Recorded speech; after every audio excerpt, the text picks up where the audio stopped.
ಸ್ವಾಗತ ಸುಸ್ವಾಗತ. DD super news ಸ್ವಾಗತ. ನಾನು ರಾವ್ ಸಾಬ್ ಸರಿಕರ್. ರೂಡಿಗಿ ಗ್ರಾಮದಲ್ಲಿ ಅದ್ದೂರಿಯಾಗಿ ನೆರವೇರಿದ ರಥೋತ್ಸವ. ಹೌದು ವೀಕ್ಷಕರೇ, ಮುದ್ದೇಬಿಹಾಳ್ ತಾಲೂಕಿನ ರೂಡಿಗಿ ಗ್ರಾಮದ ಶ್ರೀ ಯಲ್ಲಾಲಿಂಗ ಮಹಾರಾಜರ ಜಾತ್ರಾ ಮಹೋತ್ಸವ ಮಾರ್ಚ್ 15ರಂದು ಸಾಯಂಕಾಲ ಶ್ರೀ ಯಲ್ಲಾಲಿಂಗೇಶ್ವರ ಮಹಾರಥೋತ್ಸವ ಅದ್ದೂರಿಯಾಗಿ ನಡೆಯಿತು. ರಥೋತ್ಸವಕ್ಕೆ ಮಠದ ಶ್ರೀಗಳಾದ ಯಲ್ಲಾಲಿಂಗೇಶ್ವರ ಮಹಾರಾಜರ ಮತ್ತು ಗ್ರಾಮಸ್ಥರ ಸಮ್ಮುಖದಲ್ಲಿ ಅದ್ದೂರಿಯಾಗಿ ರಥೋತ್ಸವ ಜರುಗಿತು. ಭಕ್ತ ರಥೋತ್ಸವಕ್ಕೆ ಉತ್ತತ್ತಿ, ಕುರುಮುರಿ, ಮಂಡಾಳ ಎಸೆದು ಭಕ್ತಿಯನ್ನು ಸಮರ್ಪಿಸಿದರು. ಅದಕ್ಕೂ ಮುಂಚೆ ಮುಂಜಾನೆ 10 ಗಂಟೆಗೆ ಸ್ಥಳೀಯ ಶ್ರೀ ಅಕ್ಕ ಮಹಾದೇವಿ ಮಹಿಳಾ ಸಂಘದ ಪಂಚಪಲ್ಲಕ್ಕಿಗಳಿಗೆ ರುದ್ರಾಭಿಷೇಕ ಮತ್ತು ಮಹಾಪೂಜೆ ನಡೆಯಿತು.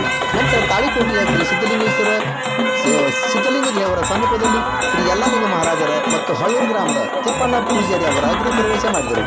ಸಾಯಂಕಾಲ 4 ಗಂಟೆಗೆ ಆಲಪಾಪುರ ಗ್ರಾಮದಿಂದ ರಥೋತ್ಸವದ ಮಿನಿ, ಗುಂಡಕರಸಿ ಗ್ರಾಮದಿಂದ ಕಳಸ ಮತ್ತು ಛತ್ರಿ ಹಾಗೂ ರೂಡಿಗಿ ತಾಂಡದಿಂದ ರಥೋತ್ಸವಕ್ಕೆ ಅಲಂಕಾರದ ಹೂವಿನ ಹಾರವನ್ನು ಸಕಲ ವಾದ್ಯ ವೈಭವಗಳೊಂದಿಗೆ ಶ್ರೀಮಠಕ್ಕೆ ಬರಮಾಡಿಕೊಂಡರು. ನಂತರ ಮಹಾರಥೋತ್ಸವಕ್ಕೆ ಅದ್ದೂರಿಯಾಗಿ ನಡೆಯಿತು. ವರದಿ ಮುತ್ತು ಏನು ಬೀರಗೊಂಡ ಡಿಡಿ ಸೂಪರ್ ನ್ಯೂಸ್ ಮುದ್ದೇಬಿಹಾಳ. ದಯಮಾಡಿ ಲೈಕ್ ಮಾಡಿ, ಶೇರ್ ಮಾಡಿ, ಸಬ್ಸ್ಕ್ರೈಬ್ ಮಾಡಿ.